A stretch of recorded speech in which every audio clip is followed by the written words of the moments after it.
Интернет желесиндеги сайттардан алынган акыркы маалыматтар менен тааныштырып, сайтка саякат көрсөтүүсү назарыңыздарда. Аны мен Нурдөлөт Таштанбек айтып берем, саламатсыздарбы. Азамат Арапбаев Ош шаарынын мэрине өз кадрын койдурганы калды. Оштун мэринин ордуна Азамат Арапбаев Араван цемент заводунда иштеп кеткен Жүгүрүк Эргулун түртүп атканы жакынкы күндөрү максатына жетерин эшиттик. Бир катар өкмөттөгү таасирдүү кызматтарга өз адамдарын койдуруп, бизнес долбоорлорго жетишкен депутаттын доораны жүрүп турган кез. Кайсы бийлик келсе да Арапбаев тилин таап берчүүсүн берип, эбегейсиз байып баратканы кандай? Асмандан жерге түшө турган күнү келсе керек. Сооронбай Жээнбеков менен Роза Отунбаеванын статусунан ажыратууга 60 000 кол топтолду. Экс-президенттер Сооронбай Жээнбеков жана Роза Отунбаеванын статустарынан ажыратуу боюнча кол топтоо улантылууда. Эске салсак, ушул жылдын 5 февралында активист Чыңгыз Капаровдун демилгеси менен кол топтоо башталган. Капаровдун айтымында учурда 60 000 кол топтолгон. Экс-президент Сооронбай Жээнбеков менен Роза Отунбаеванын статусунан ажыратуу боюнча кол топтоо улантылууда деп баса белгилеген акциянын демилгечиси. Бүгүнкү күндө 60 000 кол топтолду деп билдирген активист. Эскерте кетсек, үстүбүздөгү жылдын 3 февралында экс-президент Алмазбек Атамбаевдин адвокаты Замир Жошев Ички иштер министрлигинин тергөө кызматына Сооронбай Жээнбековду экс-президенттин статусунан ажыратуу жолжобосун тартип сакчылары демилгелеп жаткандыгы жөнүндө арыз менен кайрылган. Акылбек Жапаров Акаевдин айткандарын угуп, ошол жылдары мен президент болгондой сезип кеттим. Бүгүн 20 майда Кумтөр боюнча түзүлгөн комиссия маалымат жыйын берди. Анда комиссиянын төрагасы Акылбек Жапаров Аскар Акаевдин айткандары боюнча да комментарий берди. Биз 2009 жылкы келишимди коргогон жокпуз. 2009 жылы бизде кенде өзүбүзгө алып ала турган толук мүмкүнчүлүк бар болчу деп айттык. Аскар Акаевдин айткандарына комментарий бергеним туура эмеско, ал улуу киши. Ал кишинин айткандарын угуп, ошол жылдары мен президент болгондой сезилип кетти, деди Жапаров. Эске салсак, Аскар Акаев маек берип жатып, Кумтөргө байланыштуу айыптоолор боюнча биринчи күнөөкөр Акылбек Жапаров деп атаган. Теңиз бөлтүрүк, эми дүлөй дудук болуп сүйлөшпөй Центерра бизди уккудай кылабыз. Мындан ары Кыргыз тарап Центерра Голд менен дүлөй дудук адамга окшоп сүйлөшпөй чыныгы өнөктөш катар иштейт. Бул тууралуу Кумтөр Голд компаниясынын убактылуу сырттан башкаруучусу Теңиз бөлтүрүк маалымат жыйынында билдирди. Анын айтымында, буга чейин Кыргыз өкмөтү жана Кыргыз алтын ишканасы аябай чоң зыян тарткан. Учурда Центерра Голд менен чырда Кыргызстандын талабын талашуу боюнча АКШдан, Канададан келген юристтер иштеп жатат. Азыр биз Кыргызстандын кызыкчылыгын коргоого даярбыз, аларга мамлекеттик комиссия аныктаган доону коебуз.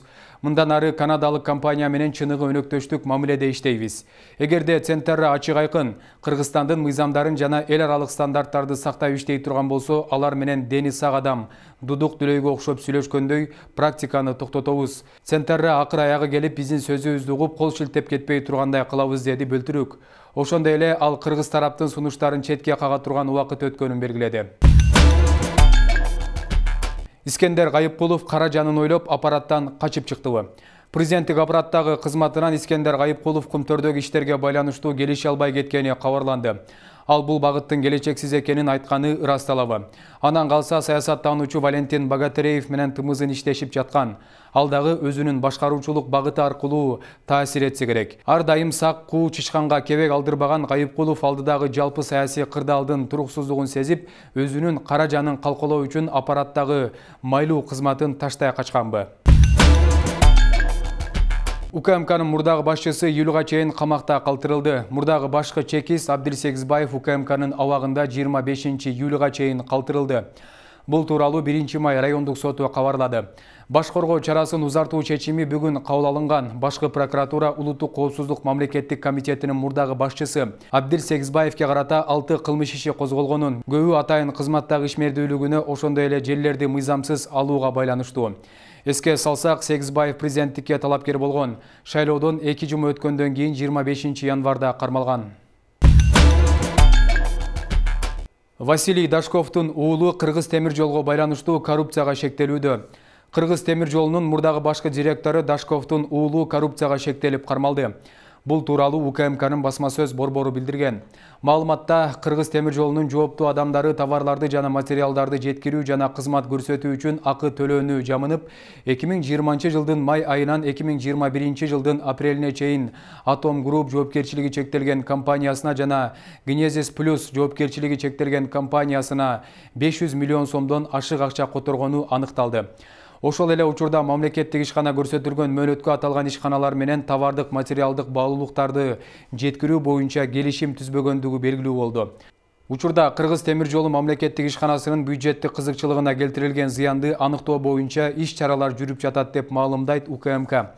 Ошондой эле 18 майда сотко чейинки процесстердин алкагында Кыргыз темир жолу жоопкерчилиги чектелген компаниясынын каржы бөлүмүнүн башчысы, Атом Групп жоопкерчилиги чектелген компаниясынын башчылары менен Генезис Плюс компаниясынын дагы бир катышуучусу коррупциялык схемасы Кыргыз темир жолунун мурдагы башкы директору Василий Дашковдун уулу дагы кармалган деп айтылат маалыматта. Кичүү Дашковго кылмышка шектүү деп эскертүү берилди. Бишкек шаарынын 1-май соту 1 айдын ичинде 18-июнга чейин келтирилген зыяндын ордун толтуруу шартында үй камагына алуу түрүндө баш коргоо чарасын тандады. Чек арада жашаган жарандарга курал берүү туурабы? Чек ара аймагында жашаган жарандарды атайын даярдыктан өткөрүү менен курал колдонууга уруксат берген мыйзам долбоорун Жогорку Кеңештин депутаттары коомдук талкууга алып чыгышты. Жергиликтүү тургундар аймакты жакшы билет. Өткөндөгү жаңжалда жарандар аскерлерге жол көрсөтүп жүргөн учурлар болуптур. Тургундарга ээн эркен курал берүү эмес, атайын сабактардан өткөн топтор болот. Аларга бекиген куралдар чек ара кызматында турат. Жаңжал болуп коргонууга туура келгенде чек арачыларга жардам берет, деди Нурбаев Абдывахап Нурбаев. Чек арадагы ыйгарым укуктар жөнүндө мыйзамына өзгөртүүлөрдү киргизүүнү сунуштаган эл өкүлдөрүнүн бири. Белгилей кетсек, президент Садыр Жапаров 5 майда жаңы конституцияга кол коюп, өлкө элине кайрылуу учурунда өлкө бүтүндүгүнө коркунуч туудурган окуяга күбө болдук деп, Кыргыз армиясында реформа башталарын жарыялаган. Жапаров реформанын бир багыты катары чек ара аймагындагы элдик кошундарды түзүү керектигин айткан. Интернет желесиндеги сайттардан алынган маалыматтар мына ушулар болду. Урматтуу телекөрүүчүлөр, 7 каналдын YouTube'дагы, Facebook'дагы жана Instagram'дагы баракчаларына катталууну унутпаңыздар. Эскерте кетсем, көрсөтүүбүздө кеткен маалыматтар 7 каналдын көз карашын билдирбейт. Кайрадан эфир аркылуу көрүшкөнчө аман туруңуздар.